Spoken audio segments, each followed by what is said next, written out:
Hello everyone, welcome to virtual world. Virtual world में आप सभी का स्वागत है। आइए जानते हैं कि असम के नए मुख्यमंत्री कौन बने हैं। तो जैसा कि आप देख पा रहे हैं, असम के नए मुख्यमंत्री का पदभार श्री हेमंत बिश्व शर्मा ने संभाला हुआ है और ये असम के 15वें मुख्यमंत्री बने हुए हैं और इनको शपथ ग्रहण जो है वहाँ के वर्तमान गवर्नर जगदीश मुखी जी के द्वारा दिलाई गई है। तो आइए जानते हैं कि इनने सबसे पहला स्टेटमेंट अपने पदभार संभालने के बाद क्या बनाया हुआ है या क्या दिया हुआ है। इन्होंने सबसे पहले तो असम की जनता का धन्यवाद किया है और साथ ही साथ यह भी कहा है कि मैं असम को एक बहुत ही डेवलप्ड राष्ट्र के तौर पर देखना चाहता हूं और मैं इसके लिए आगे भी काम करूंगा, वो भी प्रधानमंत्री जी के आइडियाज़ और वैल्यू को ध्यान में रखते हुए। आगे इन्होंने अगली जो स्टेटमेंट अपनी दी हुई है उसमें इन्होंने सबसे पहले असम की ही एक टेररिस्ट ग्रुप है जिसका नाम है उल्फा। तो इन्होंने सबसे पहली चीज़ यही उनसे कही हुई है उल्फा चीफ से, जिनका नाम है परेश बरुआ, कि वायलेंस को दरकिनार करके आइए पीस की बात करते हैं, यानी कि राज्य में स्थिरता और स्थायित्व को स्थापित करने के लिए।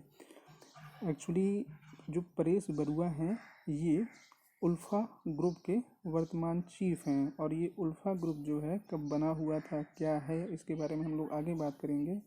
और ये रिसेंटली न्यूज़ में थे क्योंकि इनने असम की ही एक ऑयल रिफाइनरी है जिसका नाम है लकवा। तो वहाँ के इन्होंने 3 एम्प्लॉय को एब्डक्ट कर दिया था और कुछ फिरौती की डिमांड की थी उनको छोड़ने के लिए। तो आइए जानते हैं कि उल्फा क्या है। United liberation front of Assam, जो कि उल्फा का पूर्ण नाम है, और इसके जो प्रमुख हैं वो अरविंद राजखोवा और परेश बरुआ हैं, ठीक है। और ये 1979 में इस्टेब्लिश किया गया था और इसमें लगभग 3000 से 4000 महिलाएं भी हैं जो इसमें शामिल हैं। और इसका प्राइमरी जो एम है इस लिबरेशन का या इस टेररिस्ट ग्रुप का, वो ये है कि ये अपनी अलग से कंट्री बनाना चाहते हैं, ये अलग देश चाहते हैं असम के अलावा, कि असम से मतलब ये लोग सेपरेट होकर के एक अलग देश बनाना चाहते हैं, the group was thought to be formed by a few Assamese rebels with the purpose of forming a separate country of Assam independent rule of India। और ये ऐसे देश की मांग करते हैं कि जहाँ पर भारत के रूल या संविधान लागू ना होता हो, ठीक है। आइए देखते हैं और आगे क्या है।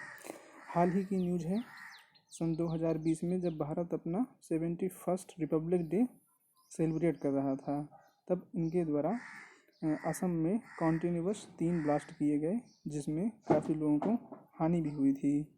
और इन्होंने ये कहा था कि general strike on Sunday and asked citizen to abstain from taking part in the Republic Day celebration. इन्होंने असम की जनता से गुजारिश की हुई थी कि आप लोग 71st रिपब्लिक डे में पार्टिसिपेट ना करें क्योंकि वहाँ कुछ कॉन्सिक्वेंसेस हो सकते हैं।